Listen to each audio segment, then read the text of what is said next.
아버지는 평범한 회사원이셨으니까 가진 것도 별로 없으시잖아요. 요즘 세상에 누가 부모님을 모시고 살아요?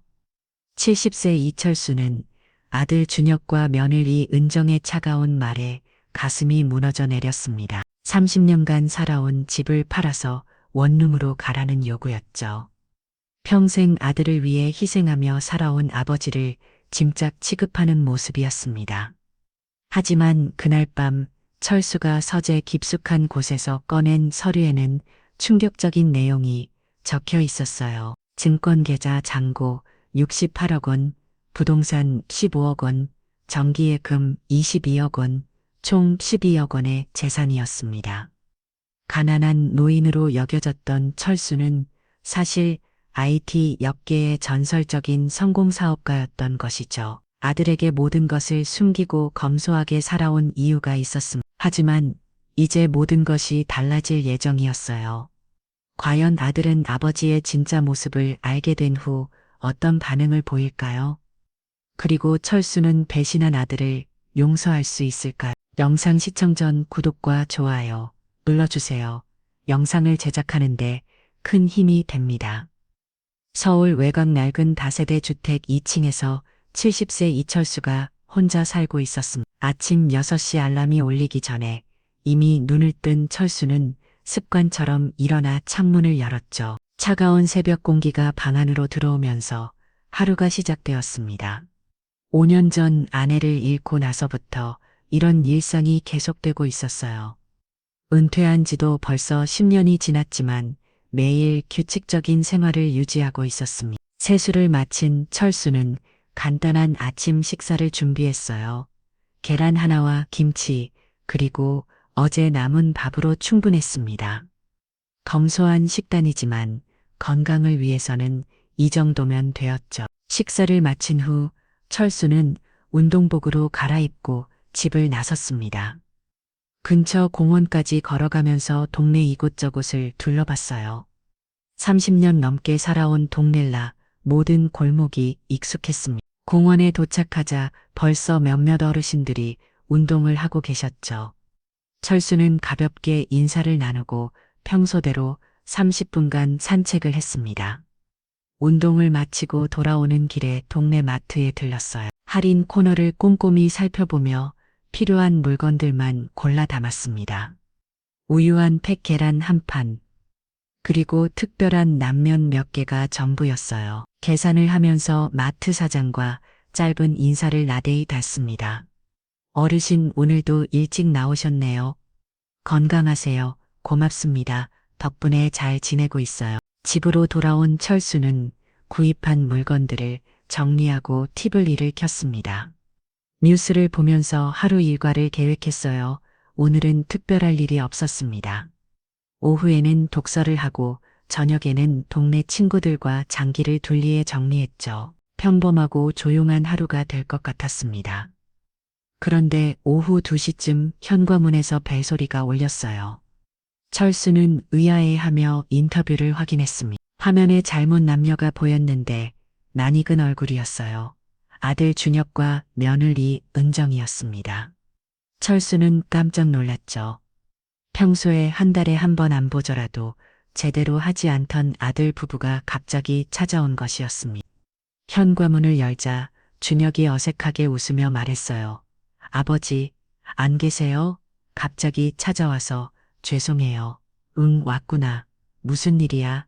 갑자기 웃어. 철수는 아들 부부를 맞이하며 거실로 안내했습니다. 은정도 공손하게 인사했어요. 아버지, 안녕하세요. 건강하게 지내고 계시죠? 그래, 잘 지내고 있어. 앉아라. 밥은 먹었니? 철수는 반가운 마음에 부엌 끌어가서 차를 준비했습니다.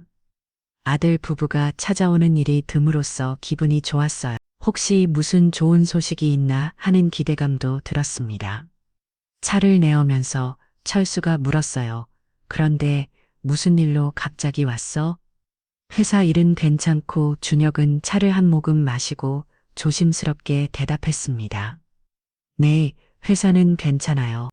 사실 아버지께 들을 말씀이 있어서 왔어요. 뭔데? 준혁과 은정이 서로 눈빛을 주고받았습니다. 뭔가 중요한 이야기를 하려는 모습이었어요. 철수는 궁금해하며 기다렸습니다. 잠시 후 준혁이 입을 열었어요. 아버지, 저희가 이사를 가게 됐어요. 이사 어디로? 회사 근처로 가려고 해요. 출퇴근이 너무 힘들었어요. 그리고 준혁이 말을 머물거렸습니다. 은정이 남편의 팔을 살짝 건드리며 용기를 주었어요. 그리고 아이가 생겼어요. 철수의 눈이 반짝했습니다. 정말, 그럼 내가 할아버지가 되는 거야? 네, 아직 초기이지만요. 그거 정말 좋은 소식이구나. 축하한다. 철수는 진심으로 기뻐했습니다. 손자를 볼 수 있다는 생각에 마음이 따뜻해졌어요. 그런데 아들의 표정이 여전히 무거워 보였습니다. 좋은 소식인데 왜 그런 표정이야? 뭔가 걱정되는 일이 있나? 준혁이 깊은 숨을 쉬고 말했어요.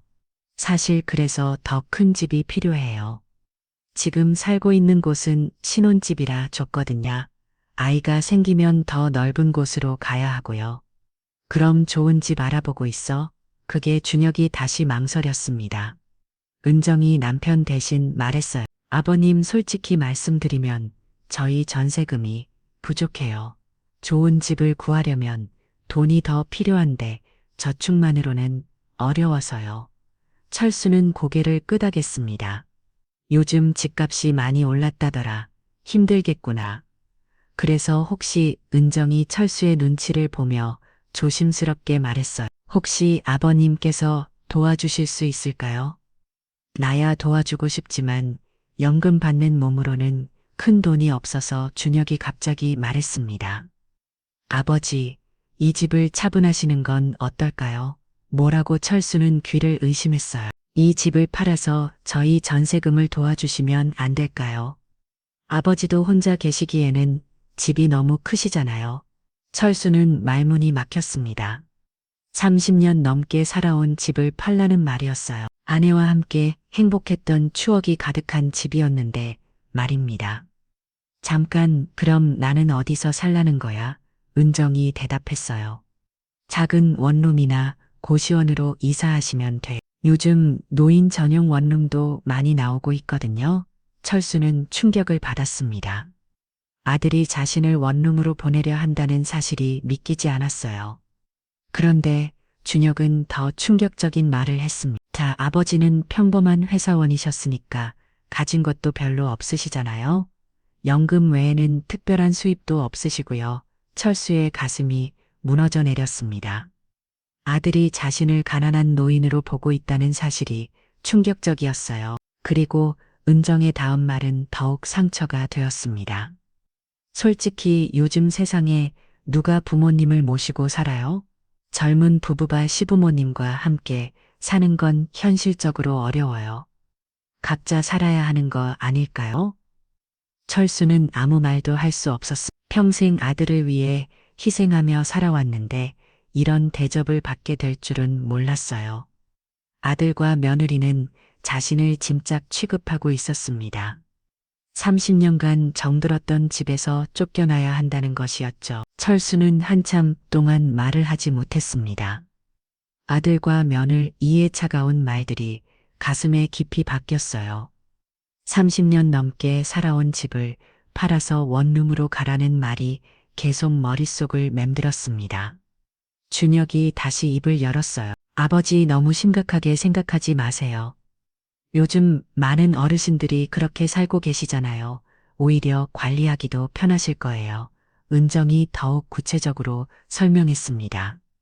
아버지, 이 집 팔면 최소 3억은 나올 거예요. 저희가 2억만 빌렸고 나머지 1억으로 깔끔한 원룸 구하시면 돼요. 월세도 많이 안 나올 거고요. 철수는 믿을 수 없다는 표정으로 며느리를 바라봤습니다. 빌려 쓴다고 했지만 돌려줄 의향은 전혀 없어 보였어요. 그럼 나중에 언제가 풀 생각이야? 준혁이 어색하게 웃으며 답했습니다. 아버지, 저희도 앞으로 아이 키우고 하면 경제적으로 여유가 없을 것 같아요. 사실 갚기는 어려울 것 같고 대신 아버지 용돈은 꼬박꼬박 드릴게요. 철수의 목소리가 떨렸습니다. 용도는 내가 내 집 팔아서 너희 도와준 다음에 용도를 받으라고. 은정이 짜증스러운 표정을 지었어요. 아버지 현실을 좀 보세요. 아버지가 돌아가시면 어차피 이 집은 저희 거잖아요. 미리 처분하는 것 뿐이에요. 그 말에 철수는 완전히 충격을 받았습니다. 며느 이가 자신의 죽음을 기다리고 있다는 뜻으로 들렸어요. 그리고 자신을 이미 죽은 사람 취급하고 있었습니다. 준혁도 며느 이의 말에 동조했어요. 솔직히 아버지도 이 큰 집에서 혼자 계시는 게 외로우시잖아요. 작은 곳으로 가시는 게 나을 것 같은데 청소하기도 쉽고 관리비도 적게 나올 거고요. 철수는 아들의 말이 전혀 자신을 위한 것이 아니라는 걸 깨달았습니다. 그저 자신들의 편의를 위한 말이었어요. 그 순간 옆집에서 큰 소리가 들렸습니다. 이웃 집 박순자 할머니가 베란다에서 빨래를 널다가 실수로 바구니를 떨어뜨린 소리였어요. 은정이 그 소리를 듣고 인상을 찌푸렸습니다. 아버님, 여기 이웃들도 너무 시끄러워요. 나이 드신 분들이 많아서 별의별 소음이 다 나죠. 새로운 곳으로 가시는 게 훨씬 좋을 거예요. 준혁이 시기를 보며 말했어요. 아버지, 저희가 오늘 부동산도 봐야 해서 시간이 좀 촉박해요. 결정해 주세요. 언제까지 이번 달 안에 정리해 주시면 좋겠어요. 저희도 계약해야 할 집이 있거든요. 철수는 겨우 목소리를 냈습니다. 이번 달이라고 한 달도 안 남았는데 은정이 냉정하게 대답했어요. 충분한 시간이죠. 원룸은 금방 구할 수 있어요. 요즘 빈 방이 많거든요. 그리고 아버지 짐도 별로 없으시잖아요. 철수는 자신이 짐 취급 받고 있다는 사실에 더욱 상처받았습니다. 평생 모은 추억들과 아내와의 소중한 물건들이 모두 쓸모없는 짐이라고 약해지고 있었어요. 준혁이 일어서면 말했습니다. 그럼 아버지 결정해 주세요. 저희가 다음 주에 다시 와서 답을 읽게요. 철수는 아무 대답도 하지 못했습니다. 아들 부부는 그런 철수를 뒤로하고 현관으로 향했어요. 아버지, 그럼 다음 주에 뵐게요. 좋은 결정 내려주세요. 문이 닫히자 집안이 갑자기 조용해졌습니다. 철수는 소파에 털썩 주저앉았어요. 가슴이 답답하고 숨이 제대로 쉬어지지 않았습니다. 평생 아들을 위해 살아왔는데 이런 대접을 받게 될 줄은 꿈에도 몰랐어요. 그때 현관벨이 다시 울렸습니다. 아들 부부가 뭔가 깜빡하고 간 것인지 궁금해서 문을 열었어요. 그런데 밖에서 있는 건 옆집 박순자 할머니였습니다. 철수 씨, 괜찮으세요? 아까 큰 소리가 나던데 박순자 할머니는 73세로 남편을 일찍 여의고 혼자 살고 있는 분이었어요. 평소에 철수와 종종 인사를 나누는 사이였습니다. 아, 박 할머니 괜찮아요. 별이 아니에요. 그런데 철수의 표정을 본 박순자 할머니는 뭔가 이상하다는 걸 느꼈습니다. 얼굴이 너무 안 좋으세요. 무슨 일 있었어요? 철수는 처음에는 괜찮다고 하려 했지만 도저히 참을 수가 없었습니다. 박순자 할머니의 따뜻한 눈빛을 보니 억눌렀던 감정이 터져나왔어요. 사실은 철수가 오늘 있었던 일을 모두 털어놓았습니다. 아들이 집을 팔라고 한 일, 원룸으로 가라고 한 일, 그리고 면을 위해 차가운 말들까지 모든 것을 이야기했어요. 박순자 할머니는 듣고 있던 중에 여러 번 혀를 찼습니다. 어머 세상에, 요즘 자식들이 어떻게 그럴 수가 있어요? 부모님을 뭘로 보는 거예요? 철수 씨, 너무 속상하시겠어요. 저라도 기절할 뻔했을 거예요. 박순자 할머니의 공감하는 말에 철수는 조금 위로받는 기분이었습니다. 그동안 혼자 삭혔던 서러움이 누군가에게 이해받는다는 느낌이었어요. 박 할머니, 저도 나이가 들어서 현실을 받아들여야 하는 건가요? 정말 짐만 되는 걸까요? 박순자 할머니가 화를 내며 말했습니다. 무슨 소리예요? 철수 씨가 무슨 짐이에요? 평생 그 자식 키우느라 고생하셨는데 이제 와서 그런 소리를 들으셔야 해요. 정말 배은망덕한 자식들이에요. 그리고 박순자 할머니는 자신의 경험담을 들려줬습니다. 저도 비슷한 일이 있었어요. 작년에 딸이 와서 요양원 가라고 하더라고요. 혼자 사는 게 위험하다면서요. 그런데 알고 보니 제 집을 팔아서 딸 사업 자금으로 쓰려는 거였어요. 정말요? 그래서 어떻게 하셨어요? 당연히 거절했죠. 제가 건강한데 왜 요양원을 가야 해요? 그 뒤로 딸이랑 연락도 잘 안 해요. 박순자 할머니의 말을 들으니 철수는 자신만 이런 일을 겪는 게 아니라는 걸 알았습니다. 요즘 젊은 세대와 기성세대 사이에 갈등이 심각한 문제라는 생각이 들었어요. 철수 씨, 너무 상심하지 마세요. 그래도 현륵인데 언젠가는 철이 될 거예요. 박순자 할머니가 위로의 말을 건넜지만 철수의 마음은 여전히 무거웠습니다. 정말 아들이 철이 될까요? 아니면 영원히 이런 식으로 철을 대할까요? 그건 시간이 지나봐야 알겠죠. 하지만 철수 씨가 너무 쉽게 포기하시면 안 돼요. 당당하게 사셔야 해요. 박순자 할머니가 돌아간 후 철수는 혼자 남았습니다. 집안이 더욱 조용해졌고 아들 부부의 차가운 말들이 계속 머릿속을 맴돌았어요. 과연 자신이 정말 짐일까라는 생각이 들었습니다. 그리고 동시에 분노도 치솟았어요. 평생 희생하며 살아온 자신을 이렇게 대하는 아들에 대한 분노였습니다.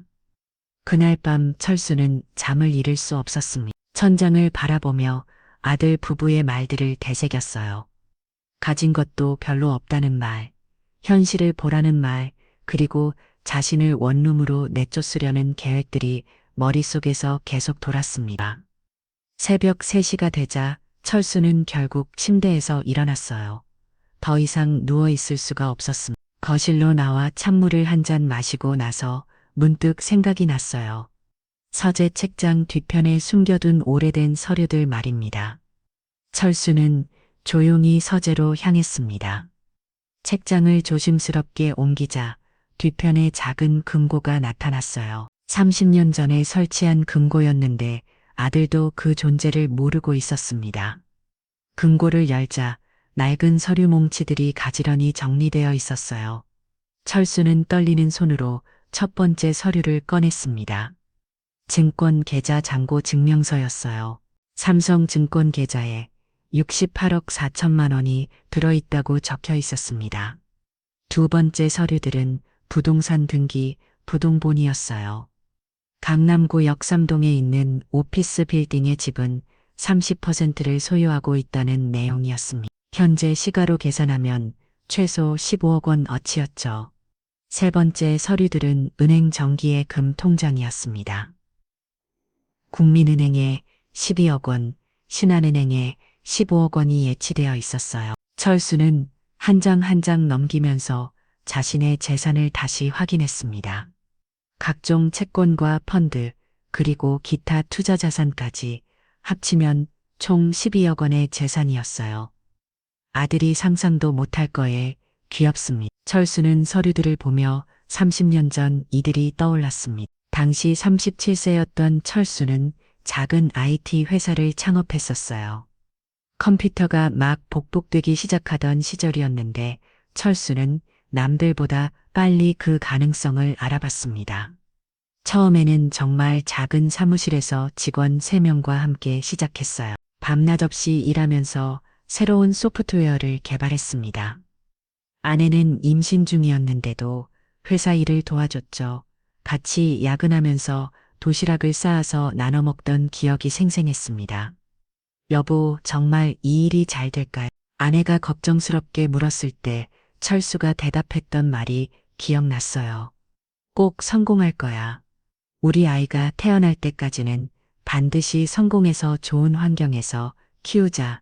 그리고 정말로 성공했습니다. 5년 후 회사는 업계 1위가 되었고 대기업에서 인수 제의가 들어왔어요. 철수는 고민 끝에 회사를 매각하기로 결정했습니다. 매각 대금이 무려 80억 원이었어요. 하지만 철수는 그 돈을 자랑하거나 과시하지 않았습니다. 오히려 더욱 검소하게 살기 시작했어요. 아내와 함께 상의해서 내린 결론이었습니다. 여보, 이 돈을 아이에게 알려주면 안 될 것 같아요. 돈이 사람을 망친다는 말이 있잖아요. 철수도 같은 생각이었습니다. 아이가 노력하지 않고 돈에만 의존하게 되면 안 되니까요. 우리가 검소하게 살면서 좋은 본보기를 보여주자고요. 그래서 철수는 평범한 회사원인 척하며 살았습니다. 아들 주력이 어렸서부터 돈의 소중함을 알게 하고 싶었어요. 스스로 노력해서 성공하는 사람이 되길 바랐습니다. 아들이 대학교에 진학할 때도 장학금을 받아서 다니게 했어요. 등록금이 부담된다며 아르바이트를 하겠다고 했을 때도 말리지 않았습니다. 오히려 격려해줬죠. 그래, 젊을 때 고생하는 게 나중에 도움이 된다. 열심히 해라. 주력은 정말로 열심히 살았습니다. 성적도 우수했고 졸업 후에는 좋은 회사에 취직했어요. 철수는 아들이 자랑스러웠습니다. 자신의 교육 방침이 옳았다고 생각했어요. 아들이 결혼할 때도 마찬가지였습니다. 신혼집 마련 자금을 달라고 하지 않았어요. 자신들이 모은 돈으로 전세집을 구했습니다. 철수는 속으로 기뻤어요. 정말 독립적이고 자립심 강한 아들로 잘 키웠다고 생각했습니다. 그런데 오늘 아들이 보여준 모습은 전혀 달랐습니다. 자신을 가난한 노인으로 보면서 집을 팔아서 돈을 달라고 했어요. 게다가 원룸으로 가라고까지 했습니다. 철수는 배신감을 느꼈어요. 평생 좋은 교육을 위해 자신을 희생했는데 결국 이런 대접을 받게 된 것이었습니다. 더욱 충격적인 건 아들이 자신의 능력을 전혀 모르고 있다는 사실이었어요. 평범한 회사원이라고 했지만 철수는 업계에서 꽤 유명한 사람이었습니다. 여전히 여러 회사의 고문으로 활동하고 있었고 강연 유천도 많이 들어왔어요. 하지만 아들에게는 모든 걸 숨기고 있었습니다. 철수는 서류들을 다시 정리하면서 생각했습니다. 이제 아들에게 진실을 알려줘야 할까? 하지만 오늘 아들이 보여준 모습을 보니 알려주고 싶지 않았어요. 돈이 있다는 걸 알면 더욱 탐욕스럽게 구는 게 아닐까 걱정됐습니다. 그리고 무엇보다 자신을 진심으로 사랑해서가 아니라 돈 때문에 잘해주는 게 될까봐 두려웠어요. 철수는 아내 사진을 꺼내서 바라봤습니다. 결혼 30주년 때 지금 사진이었어요. 아내는 환하게 웃고 있었고 철수도 행복해 보였습니다. 여보, 내가 잘못 생각한 걸까요? 아들에게 숨기지 말고 진실을 말했어야 했나요? 하지만 사진 속 아내는 아무 대답을 해주지 않았습니다. 철수는 깊은 한숨을 내쉬어요. 아내가 살아 있었다면 어떻게 조언해줬을까 궁금했습니다. 아마도 아들을 이해하라고 했을 거예요. 아내는 항상 관대하고 따뜻한 사람이었으니까요. 하지만 지금은 아내가 없었습니다. 철수 혼자서 모든 걸 결정해야 했어요. 그리고 오늘 아들이 보여준 모습을 보니 더 이상 예전의 착한 아들이 아니라는 걸 깨달았습니다. 철수는 마지막 서류를 확인했습니다. 유언장 초안이었어요. 몇 년 전에 작성해 둔 것으로 모든 재산을 아들에게 물려준다는 내용이었습니다. 하지만 지금 보니 그 유언장을 수정하고 싶어졌어요. 과연 이런 아들에게 모든 재산을 줘도 될까요? 철수는 복잡한 심정이 들었습니다. 한편으로는 그래도 내 아들인데 하는 마음이 있었고 다른 한편으로는 실망감과 분노가 컸어요. 평생 숨겨온 비밀을 이제 어떻게 해야 할지 고민이 되었습니다. 새벽 5시가 되자 철수는 서류들을 다시 근거에 넣었습니다. 그리고 책장을 원래 자리에 놓았어요. 아직 결정을 내리기에는 시간이 필요했습니다. 하지만 한 가지는 확실했어요. 더 이상 아들의 요구에 순순히 따르지는 않겠다는 것이. 거실로 나온 철수는 소파에 앉아서 창밖을 바라봤습니다. 동이 특히 시작하고 있었어요. 새로운 하루가 시작되는 것처럼 자신의 인생도 새로운 전환점을 맞고 있다는 생각이 들었습니다. 며칠이 지났지만 철수는 여전히 혼란스러웠습니다. 아들의 요구를 어떻게 처리할지 결정을 내리지 못하고 있었어요. 매일 아침 운동을 나가면서도 마음이 무거웠습니다. 공원에서 만나는 다른 어르신들과 인사를 나누지만 평소만큼 반갑지 않았어요. 목요일 아침 평소보다 일찍 산책을 나간 철수는 공원 벤치에 앉아 생각에 잠겼습니다. 그때 옆에서 익숙한 목소리가 들렸어요. 철수야, 여기서 뭐 하고 있어? 고개를 돌리니 40년 지기 친구인 김동식이 서 있었습니다. 동식이는 69세로 철수보다 한 살 어렸지만 더 일찍 은퇴한 친구였어요. 과거 철수의 회사 창업 초기에 투자를 해준 고마운 사람이기도 했습니다. 동식이 형 안녕하세요. 일찍 나오셨네요. 너 요즘 표정이 안 좋던데 무슨 일 있어? 김동식은 날카로운 관찰력을 가진 사람이었습니다. 철수의 기분 변화를 놓치지 않았어요. 처음에는 괜찮다고 하려던 철수였지만 오랜 친구 앞에서는 숨길 수가 없었습니다. 사실 아들 문제로 고민이 많아요. 김동식이 벤치에 앉으며 물었습니다. 준혁이가 뭔 일을 저질렀길래 철수가 지난 며칠간 있었던 일을 모두 털어놓았습니다. 아들이 집을 팔라고 한 일, 원룸으로 가라고 한 일, 그리고 자신을 가난한 노인 취급한 일까지 모든 걸 이야기했어요. 김동식은 듣는 동안 여러 번 고개를 저었습니다. 세상에 준혁이가 그런 말을 했다고 믿을 수가 없네. 어렸을 때는 그렇게 착했는데 철수가 한숨을 쉬었습니다. 저도 믿기지 않아요. 제가 잘못 키운 건가 싶기도 하고 김동식이 철수의 어깨를 두드렸어요. 야, 너 정신 차려. 넌 잘못한 게 없어. 요즘 잘못 것들이 문제야. 부모를 뭘로 보는 거야. 그리고 김동식은 중요한 말을 했습니다. 철수야, 근데 준혁이는 내가 얼마나 많은 돈을 가지고 있는지 알아? 모르죠. 한 번도 말한 적이 없으니까. 그럼 이번 기회에 보여줘. 내가 얼마나 대단한 사람인지 알게 해줘라고.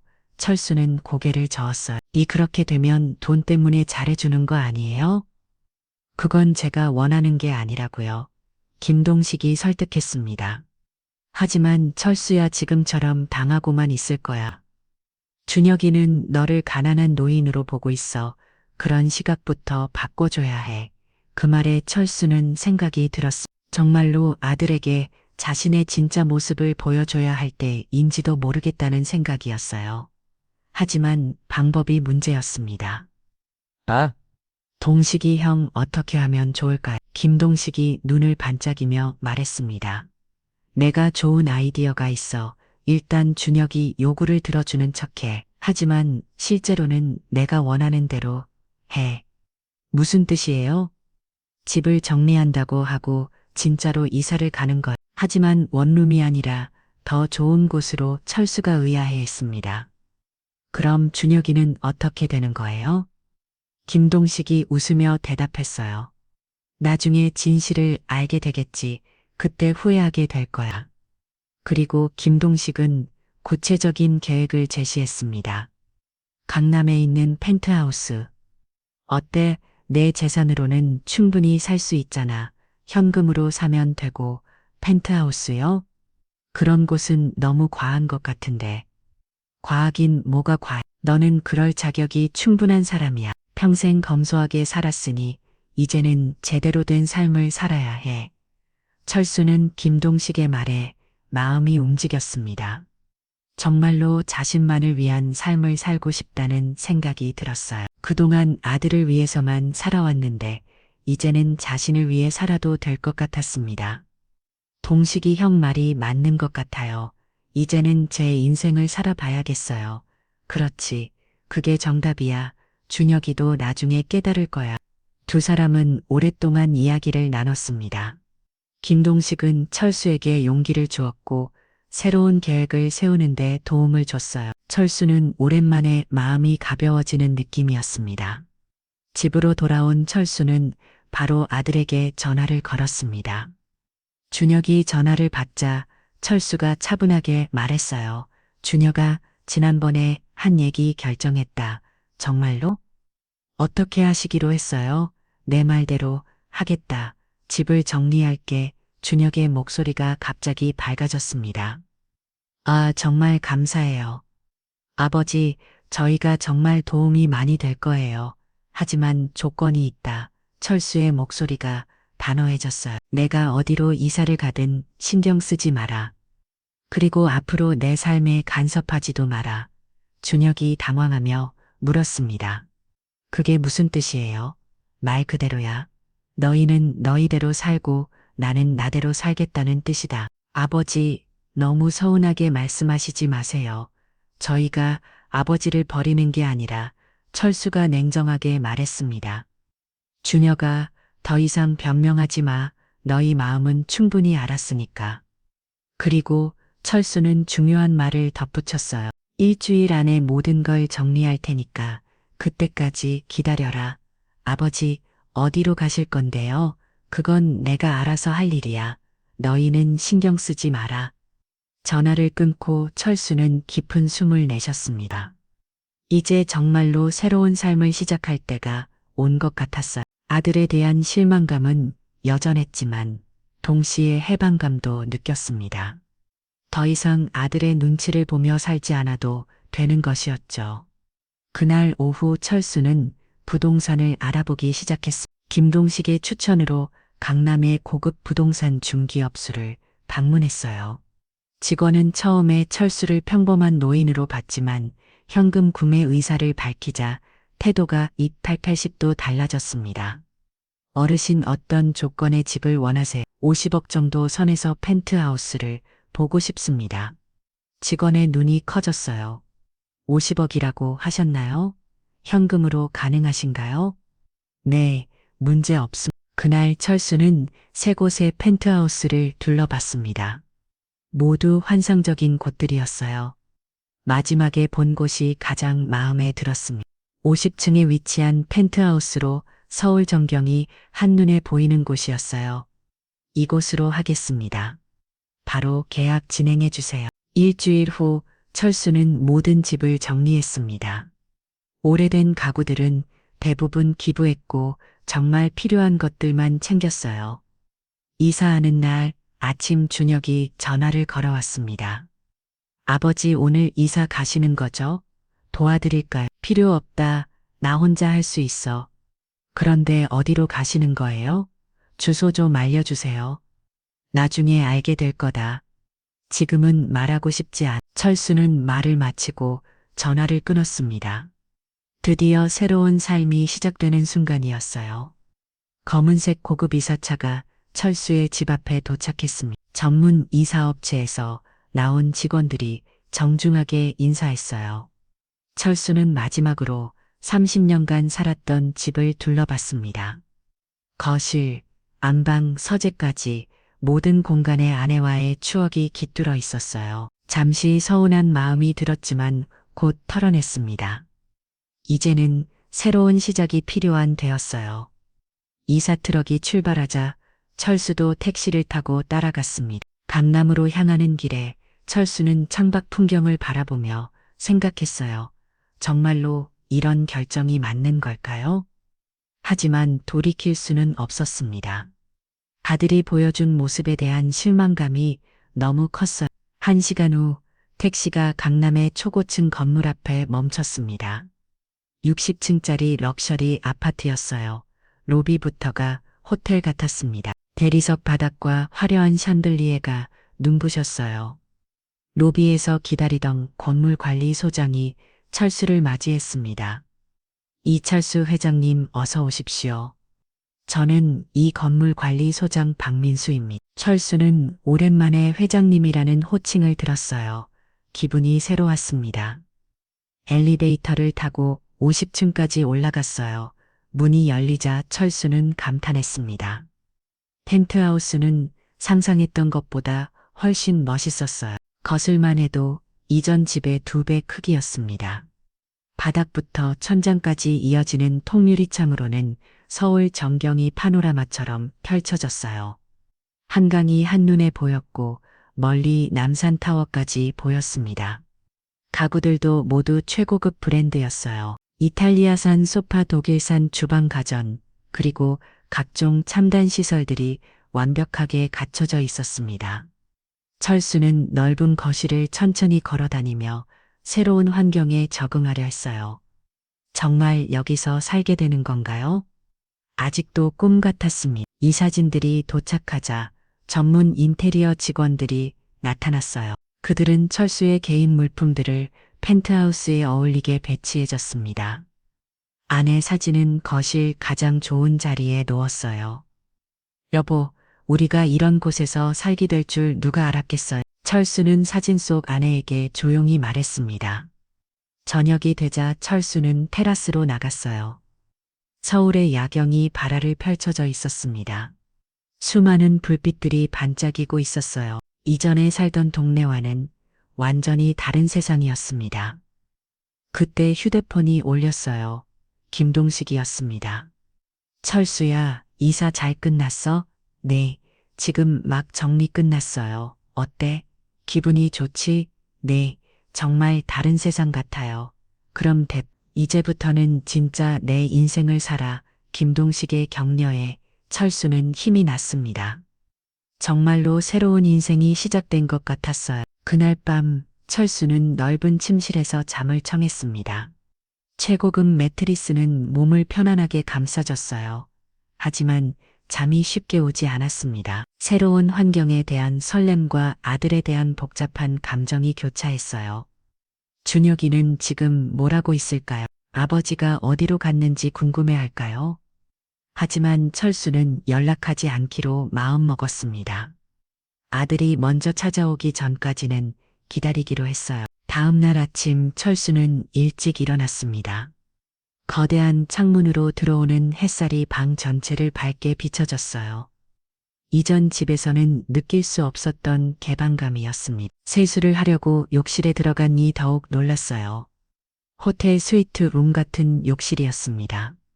대리석으로 마감된 벽면과 고급스러운 욕조, 그리고 레인 샤워기까지 모든 것이 완벽했어요. 샤워를 마치고 거실로 나온 철수는 커피를 내렸습니다. 최신식 커피 머신이 완벽한 에스프레소를 만들어줬어요. 커피 향이 넓은 거실에 퍼졌습니다. 테라스에 앉아 커피를 마시며 서울 시내를 내려다보는 기분이 색달랐어요. 마치 세상을 내려다보는 왕이 된 기분이었습니다. 그때 인터폰이 울렸습니다. 로비에서 올라온 전화였어요. 회장님, 아래에서 김미영 비서님이 올라오시겠다고 하는데요. 철수는 김미영이라는 이름을 기억했습니다. 예전 회사에서 일했던 유능한 직원이었어요. 몇 분 후 엘리베이터 문이 열리며 40대 중반의 단정한 여성이 나타났습니다. 회장님 오랜만입니다. 김미영 비서입니다. 미영 씨 어떻게 여기를 김동식 회장님께서 연락 주셔서 왔습니다. 회장님의 새로운 생활을 도와드리라고 하시더라고요. 철수는 김동식의 세심한 배려에 감동했습니다. 오랜 친구가 이런 것까지 신경 써준 것이었어요. 미영 씨가 브리핑을 시작했습니다. 회장님, 우선 이 펜트하우스의 각종 시설 사용법부터 안내해 드릴게요. 그리고 필요하시면 개인 트레이너, 요리사, 운전기사까지 모두 준비 가능합니다. 철수는 고개를 저었어요. 그런 건 필요 없어요. 너무 과한 것 같아서. 회장님, 이제는 당신이 누른 자격이 충분합니다. 평생 검소하게 사셨으니 이제는 좀 편하게 사세요. 미영 씨의 말에 철수는 생각이 들었습니다. 정말로 이제는 자신을 위해 살아도 될 것 같았어요. 그럼 개인 트레이너부터 시작해 볼까요? 네, 오늘 오후에 소개해 드릴게요. 그리고 이것도 받아보세요. 미영 씨가 고급스러운 카드를 건네줬습니다. VIP 멤버십 카드였어요. 백화점, 호텔, 골프장 등 모든 곳에서 최고 등급 서비스를 받을 수 있는 카드였습니다. 이런 것까지 필요한가요? 회장님의 지위에 맞는 대우를 받으셔야죠. 오후에 개인 트레이너가 왔습니다. 30대 초반의 건장한 남성이었어요. 안녕하세요. 회장님, 저는 개인 트레이너 이준호입니다. 앞으로 회장님의 건강 관리를 담당하겠습니다. 철수는 처음에는 어색했지만 운동을 시작하니 기분이 좋아졌어요. 펜트하우스에는 개인 헬스장도 있었습니다. 최신 운동기구들이 완벽하게 갖춰져 있었어요. 회장님, 나에 비해 체력이 정말 좋으시네요.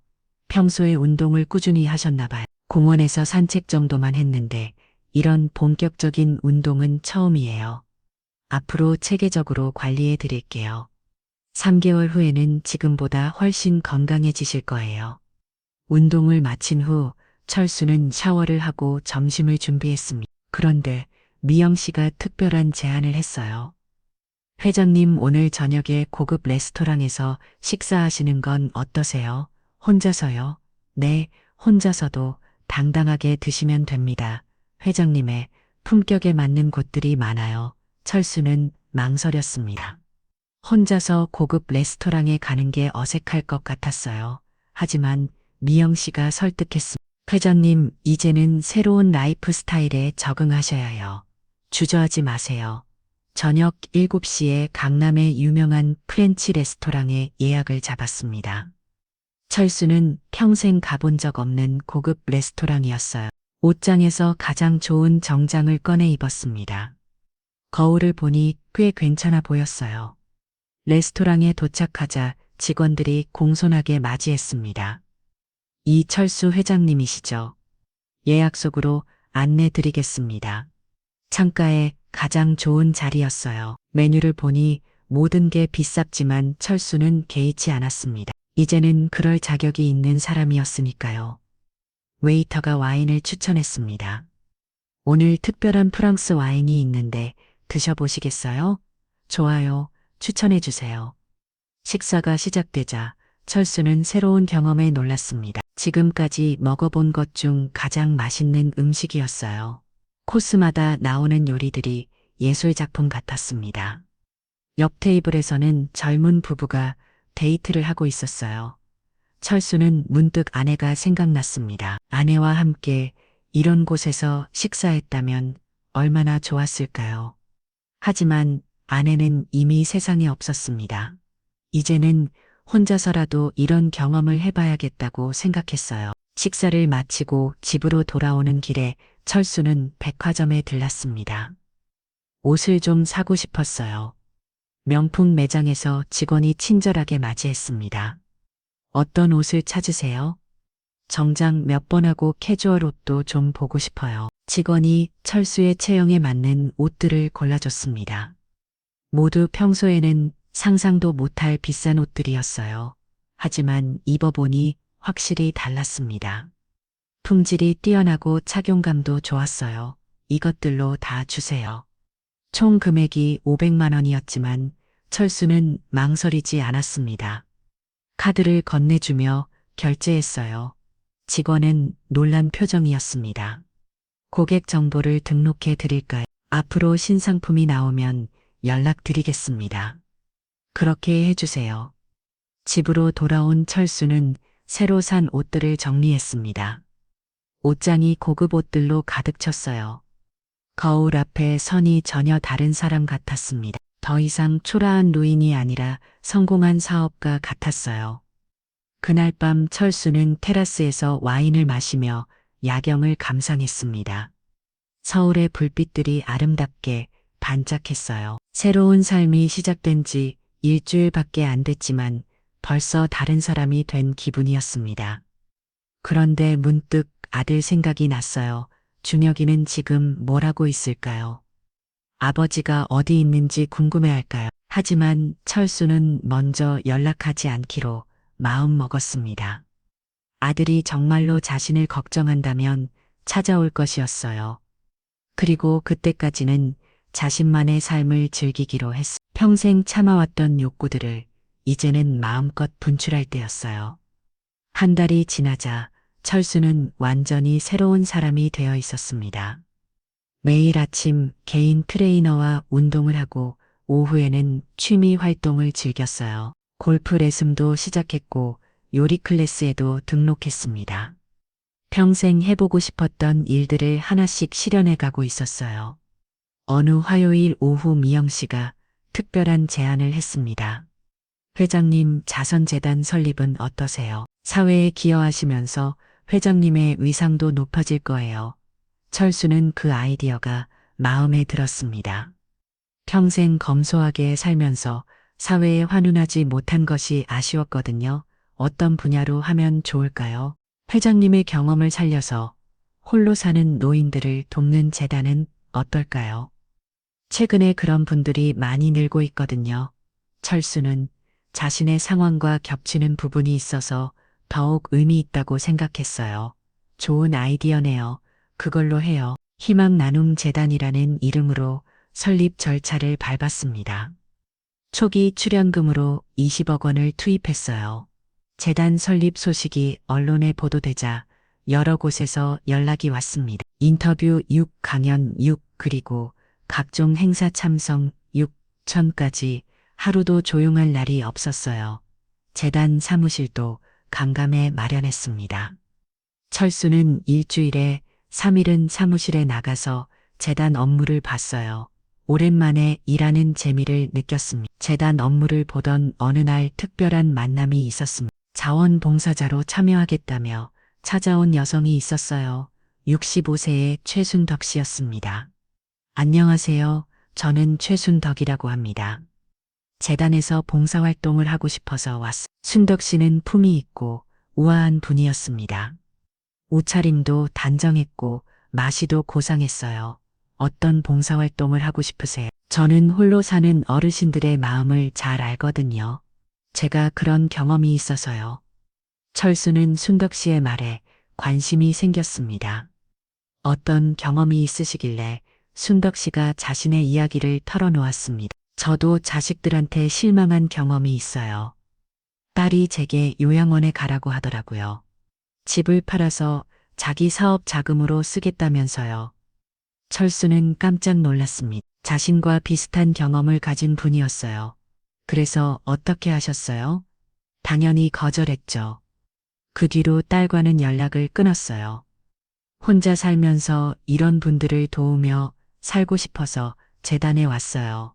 철수는 순덕 씨에게서 동질감을 느꼈습니다. 같은 아픔을 겪은 사람끼리 공감되었어요.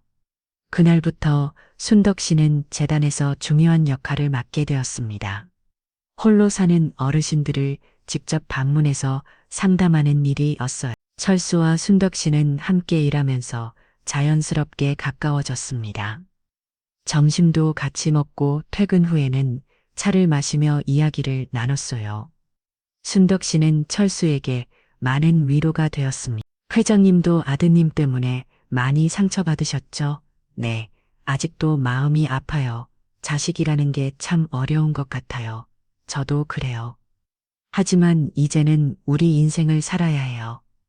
자식들 눈치 보면서 살 시간이 어디 있어요. 순덕 씨의 말에 철수는 큰 힘을 얻었습니다. 혼자가 아니라는 느낌이었어요. 두 사람은 재단이 외에도 함께 시간을 보냈습니다.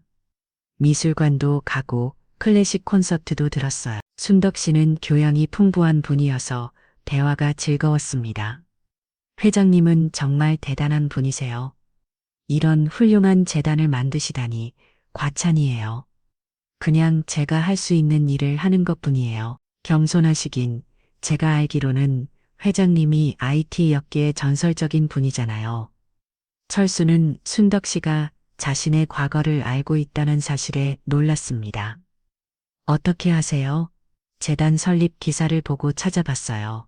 정말 존경스러워요. 그런 성공을 하셨으면서도 검소하게 사셨다니. 그날 저녁 두 사람은 함께 식사를 했습니다. 고급 레스토랑이었지만 순덕 씨는 전혀 어색해하지 않았어요. 역시 교양 있는 분이구나 하는 생각이 들었습니다. 회장님, 저도 사실 비슷한 처지예요. 남편이 사업을 했는데 꽤 성공했거든요. 그래서 딸이 제 재산을 노린 거였어요. 순덕 씨도 경제적으로 여유가 있는 분이었습니다. 그런데도 자식들에게 실망한 것은 마찬가지였어요. 우리가 참 비슷한 처지네요.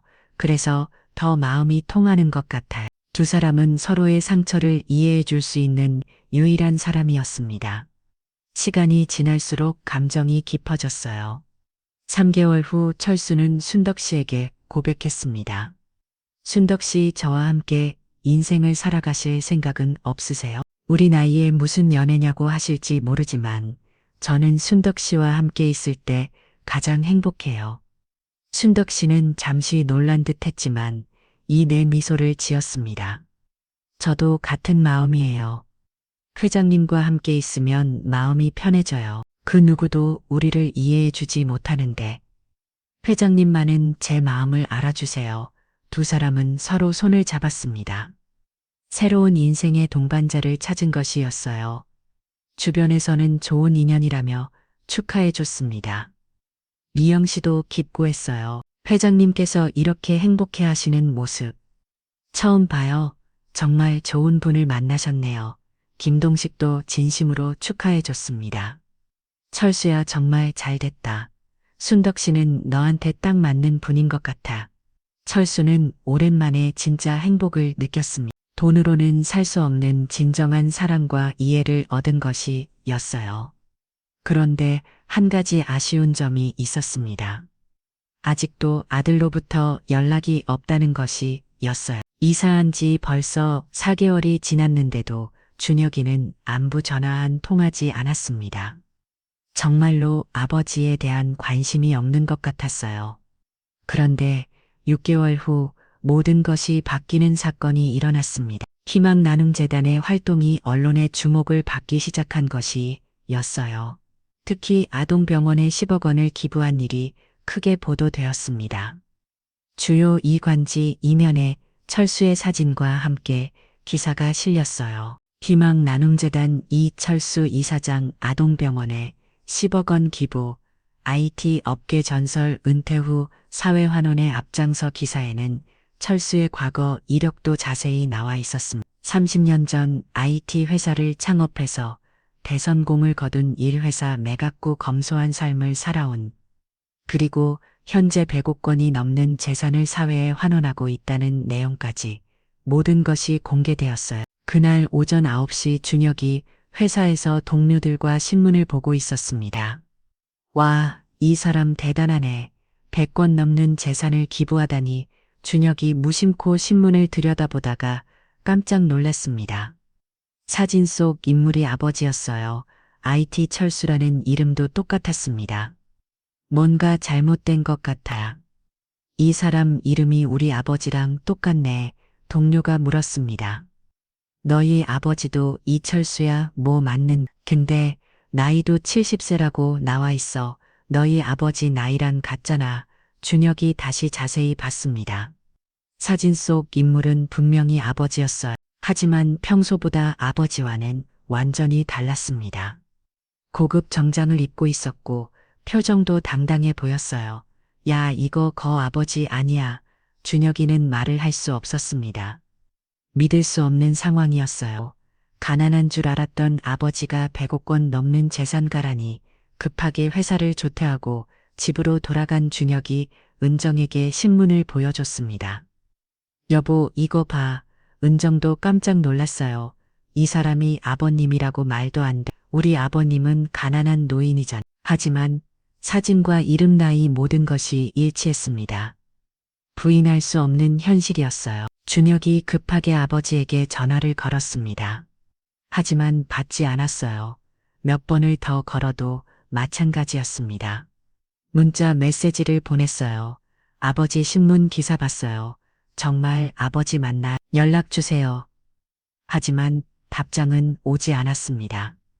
은정이 인터넷을 검색해 봤어요. 이철수라는 이름으로 검색하니 수많은 기사들이 나왔습니다. 30년 전 IT 업계의 전설적인 인물이었어요. 젊은 시절 사진도 있었는데 분명히 아버지의 모습이었습니다. 여보, 이게 다 사실인 것 같아. 아버지가 정말 대단한 분이셨네. 준혁과 은정은 충격에 빠졌습니다. 평생 평범한 회사원인 줄 알았던 아버지가 거대한 부자였던 것이에요. 그리고 자신들이 그런 아버지를 내쫓았다는 사실이 더욱 충격적이었습니다. 여보, 우리가 큰일 낸 것 같아. 아버지를 원룸으로 보내려고 했잖아. 은정의 얼굴이 창백해졌어요. 어떻게 아버지가 우리를 용서해 줄까? 준혁도 당황했습니다. 자신들이 얼마나 큰 실수를 했는지 깨달았어요. 일단 아버지를 찾아야 해. 어디 계신지 알아봐야겠어. 하지만 아버지의 행방을 알 수 없었습니다. 이사 간다고 했을 때 주소를 알려주지 않았거든요. 준혁이 아버지의 예집으로 가봤지만 이미 새로운 사람이 살고 있었어요. 이웃들에게 물어봐도 아무도 아버지의 행방을 모르고 있었습니다.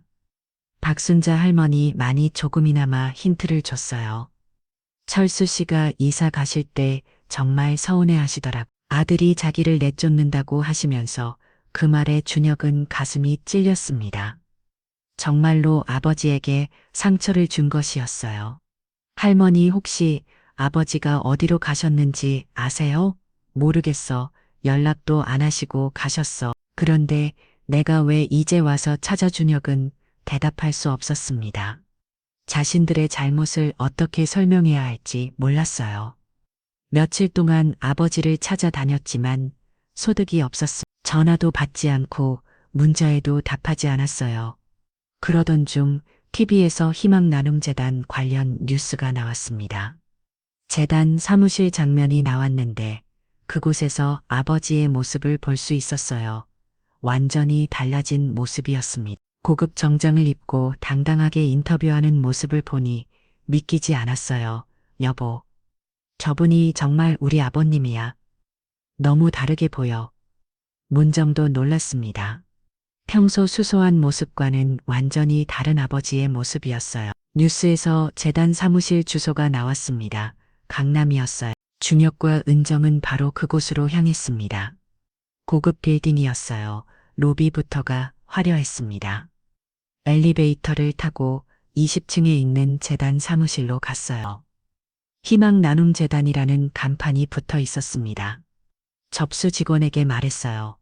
저희는 이철수 이사장님의 가족인데요. 잠깐 뵙고 싶어서 왔습니다. 직원이 내 선전화를 걸어 확인했습니다. 잠시만 기다려주세요. 5분 후 미영 씨가 나타났어요. 안녕하세요.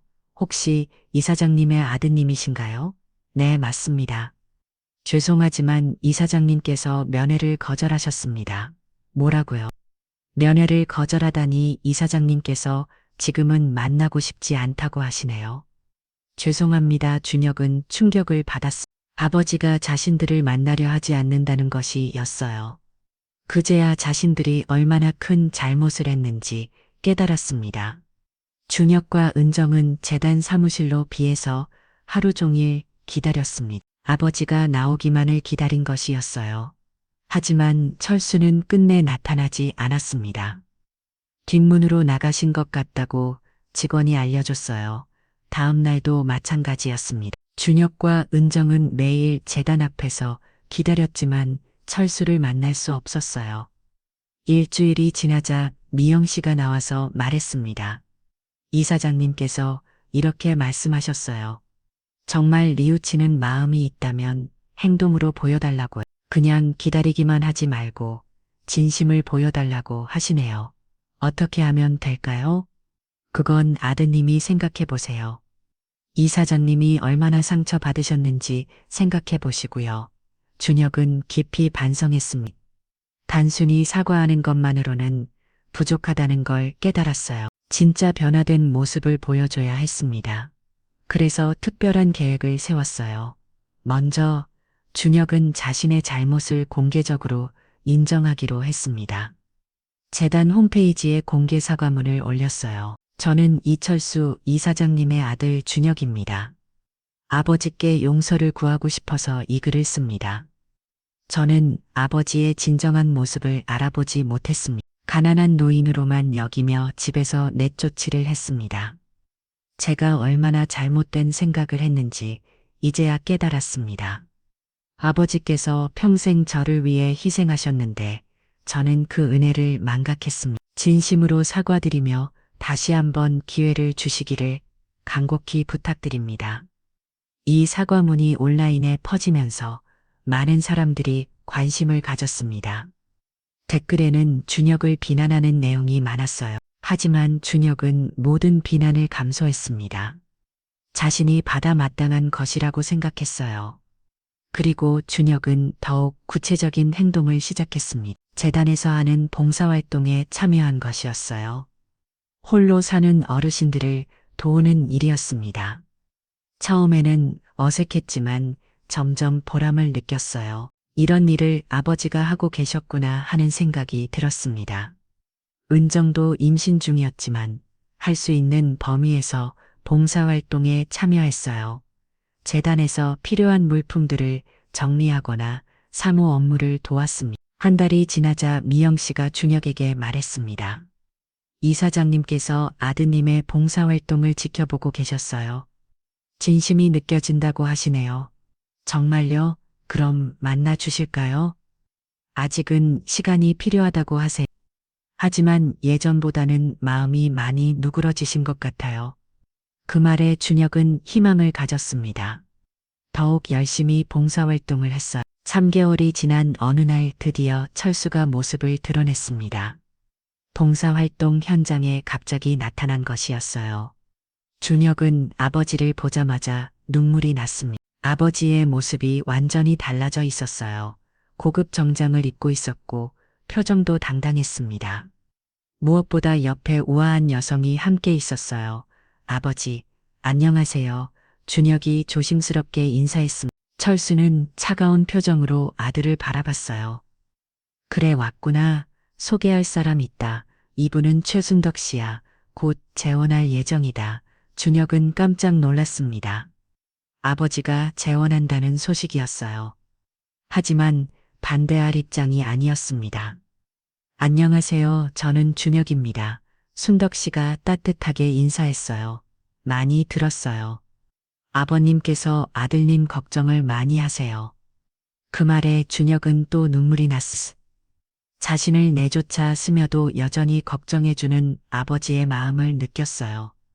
아버지 정말 죄송해요. 제가 너무 잘못했어요. 철수가 한숨을 쉬었어. 준혁아, 내가 진짜 늦추고 있다는 건 알겠다.